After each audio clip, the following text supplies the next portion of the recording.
आज के क्लास हिंदी व्याकरण में संज्ञा और उसके बाद लिंग पढ़ चुके हम लोग। उसी संज्ञा का अंग है वचन।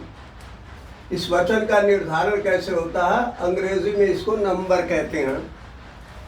और ये छोटे क्लास से लेके बड़े क्लास सारे कंपटीशंस तक में आता है। यहाँ आपको एक बात बताना ज़रूरी है कि हिंदी में सिर्फ दो वचन होते हैं। एक वचन सिंगुलर नंबर, बहुवचन प्लूरल नंबर। उर्दू में इसको प्लूरल को जमा और सिंगुलर को वाहिद कहते हैं।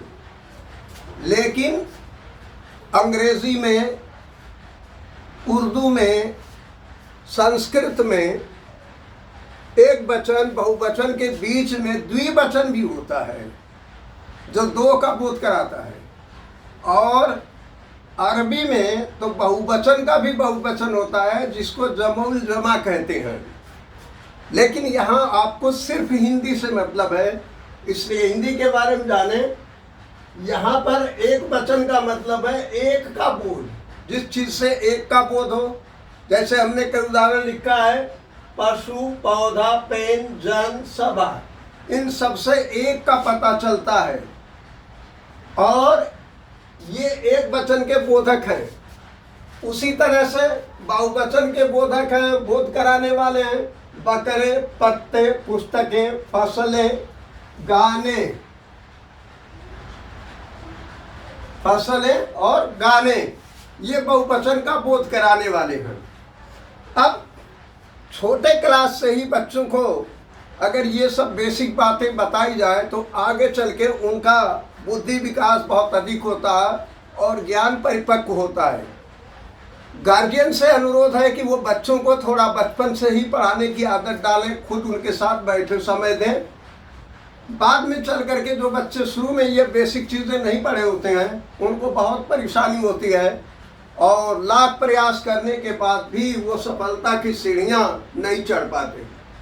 यहाँ हमने लिखा है एक वचन से बहुवचन बनाने के सामान्य नियम। कुछ नियम हैं जिनके आधार पर हम एक वचन से बहुवचन बनाते हैं। वो नियम क्या हैं वो आपके सामने बोर्ड पर है, उनको क्लियर करना हमारा काम है। सिर्फ यहाँ नंबर 1 में लिखा है, नियम है कि आ को ए में बदल कर। जैसे किसी शब्द के आखिर में अ है या आ है तो इनका जब बहुवचन बनाएंगे तो उसमें ए हो जाएगा या ए हो जाएगा। जैसे यहाँ लिखा है मोटा, मोटा से हो जाएगा मोटे। संतरा से हो जाएगा संतरे। माला से हो जाएगा मालाएं। बेटा से हो जाएगा बेटे। इस तरह से ये बनेगा और आ के बाद ए में बदल देने से वो बहुवचन हो जाएगा। उसके बाद दूसरा नंबर यहाँ आता है, अंतिम ई को या में बदल करके। कोई शब्द है जिसके अंत में छोटी की मात्रा है या बड़ी ई की मात्रा है, तो ये छोटी और बड़ी ई की मात्रा को हटा करके इसको या कर देंगे, यानी यह पर चंद्र बिंदु कर देंगे तो ये बहुवचन बन जाएगा। राशि से राशियां, गति से गतियां, रोटी से रोटियां, पोथी से पोथियां। बहुत सारे ऐसे हैं जिनसे आप बना सकते हैं। ये तो हम एक उदाहरण एक समझने के लिए आपको बनाए हैं। तीसरा बहुवचन का तरीका है स्त्रीलिंग शब्दों के या को या में बदल कर। स्त्रीलिंग शब्दों में ज्यादातर या आता है, उसमें उनको या पर चंद्र बिंदु कर दीजिए, वो बहुवचन हो जाएगा। जैसे चिड़िया, चिड़िया स्त्रीलिंग है लेकिन इसका बहुवचन बनाना होगा तो चिड़िया लिखकर चंद्र बिंदु का चुड़ी, चिड़िया। कुटिया से कुटियाँ, डिबिया से डिबियाँ, भेड़िया से भेड़ियाँ। उसी तरह बकरी से बकरियाँ, बकरिया से बकरियाँ। और दूसरे शब्द आप यहाँ देखेंगे 4 नंबर पर कुछ संज्ञाओं में अ आ को ओ तथा परसर्ग से, परसर्ग का मतलब कारक से बदल करके बहुवचन बनाते हैं। कैसे? देखिए, धातु में छोटा ऊ है, वधु में बड़ा ऊ है, गौ में औकारांत है यानी औ आखिर में है, यानी उकारांत धातु, उकारांत वधु, औकारांत गौ। इनसे जब बनाएंगे बहुवचन तो इनके आखिर में ए यानी ए पर चंद्र बिंदु हो जाएगा। जैसे गौ से गौ में, धातु से धातु में, वधु से वधु में। अब उसके बाद हम छठे नंबर पर आते हैं। कुछ शब्दों में, यहाँ पर जो कुछ शब्दों में है वहाँ पर कुछ नए शब्द जुड़ते हैं। वो है गण, वृंद, जन, वर्ग लगा करके बहुवचन बना दिया जाता है। जैसे अध्यापक से अध्यापक गण, भ्रमर से भ्रमर वृंद, वृंद का मतलब होता समूह यानी भवनों का समूह। अध्यापक गण का मतलब अध्यापकों का समूह यानी अध्यापक अधिक। गुरु से गुरुजन और व्यापारी से व्यापारी वर्ग। विद्यालयों में होता है कला वर्ग, वाणिज्य वर्ग, वैज्ञानिक वर्ग। इस तरह से ये वर्ग लगा देने से इसका बहुवचन बन जाता है। अब वचन को समझने में आपको थोड़ा सावधानी बरतना होगा, इतने ही से काम नहीं चलेगा। छोटे क्लास में तो ये सब चल जाएगा, लेकिन अगर आप किसी कंपटीशन की तैयारी कर रहे हैं तो आपको हमको एक गाइड के रूप में मानना पड़ेगा। स्वयं तैयारी आपको अपनी करनी होगी खुद से भी। यहाँ कुछ विशेष बातें हैं, जैसे यहाँ लिखिए नंबर 1 पर है दूध, आकाश, चांदी, पृथ्वी, शरबत, प्रजा, सत्य आदि सदैव एक वचन होते हैं, यानी इनका बहुवचन बनता ही नहीं।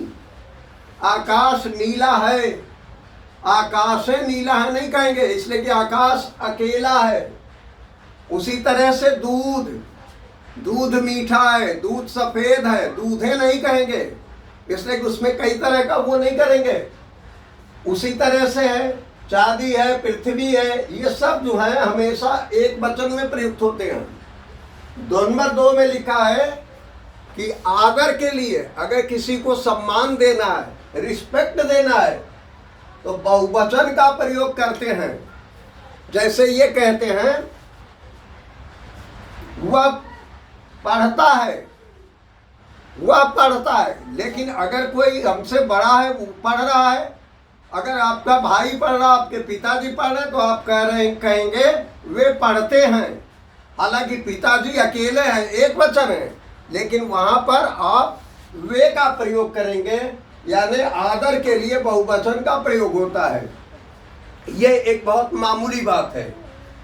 तीसरी चीज है भाग्य, समाचार, दर्शन, कीमत, प्राण। ये सारी चीजें हमेशा बहुवचन होती हैं। इनका प्रयोग बहुवचन में ही होता है, एक वचन में इनका प्रयोग कदापि नहीं होता। उसके बाद 4 नंबर में लिखा है कि भाववाचक या व्यक्तिवाचक जो संज्ञाएं होती हैं ये हमेशा एक वचन में आती हैं। इसलिए एक वचन में आती हैं कि इनकी अवस्था एक ही होती है। जैसे जवानी जीवन में एक बार आएगी, सुंदरता की एक स्थिति होगी, मिठास, चतुराई आदि हमेशा एक वचन होते हैं। यहाँ लिखा है नंबर 5 में जो हमारे संबंध हैं, संबंधी हैं, ऐसी संज्ञाओं में इनका संज्ञाएं दोनों वचनों में एक जैसी होती हैं। जैसे पिता, दादा, दादी, नाना, नानी, चाचा, चाची, काका, काकी, बुआ, फूफा वगैरह जितने ये शब्द हैं, पिता, दादा, काकी, चाचा, मामा, बाबा, आपा, दीदी। आपा कहते हैं उर्दू में बहन को, और दीदी भी कहते हैं बहन को। आदि संज्ञाएं दोनों वचनों में समान होती हैं। इनका एक वचन भी यही होगा, द्विवचन भी यही, बहुवचन भी यही होगा। तो इसके हिसाब से आप प्रयोग करेंगे। सबसे खास बात यहाँ एक लिखा है मध्यम पुरुष के एक वचन में। अब मध्यम पुरुष एक वचन होगा, ये तो सर्वनाम हो जाएगा। तो यहाँ संज्ञा का नियम कहाँ से लागू हो गया? संज्ञा कहते ही है उस शब्द को जो, अरे वो सर्वनाम कहते ही है उस शब्द को जो संज्ञा के स्थान पर बोला जाता है। सर्वनाम अलग से कुछ नहीं है, संज्ञा का स्थान जो ले ले वो सर्वनाम। इसलिए सर्वनाम और संज्ञा को एक ही सेंस में ले। मध्यम पुरुष के एक वचन में आप जानते हैं पुरुष 3 प्रकार के, संस्कृत में आपको लिखवाया था, बताया था अनुवाद में, प्रथम पुरुष, मध्यम पुरुष, उत्तम पुरुष। लेकिन हिंदी में प्रथम पुरुष, मध्यम पुरुष, उत्तम पुरुष होता है। तो ये मध्यम पुरुष और उत्तम पुरुष में जो खास तौर से मध्यम पुरुष है उसके एक वचन में तुम के स्थान पर आपका प्रयोग बड़ों के लिए करना चाहिए। जैसे किसी बड़े को कह रहे हैं, अपने भाई से कह रहे हैं, तो ये नहीं कहेंगे भाई तुम कहाँ जा रहे हो, ये कहेंगे भाई आप कहाँ जा रहे हैं। गुरुजी तुम क्या पढ़ा रहे हो, नहीं, आदर सूचक नहीं है, गुरुजी आप क्या पढ़ा रहे हैं। इसीलिए संस्कृत में इसके लिए भगवान आता है। बस इतना ही आपका कोर्स है, लेकिन इसमें बहुत सार गर्भित क्लास आपका है। अगर ये वीडियो आपको पसंद आए तो इसे लाइक और शेयर जरूर करें, दूसरों तक पहुंचाएं, और अगर आप चाहें तो इसका स्क्रीनशॉट भी ले सकते हैं।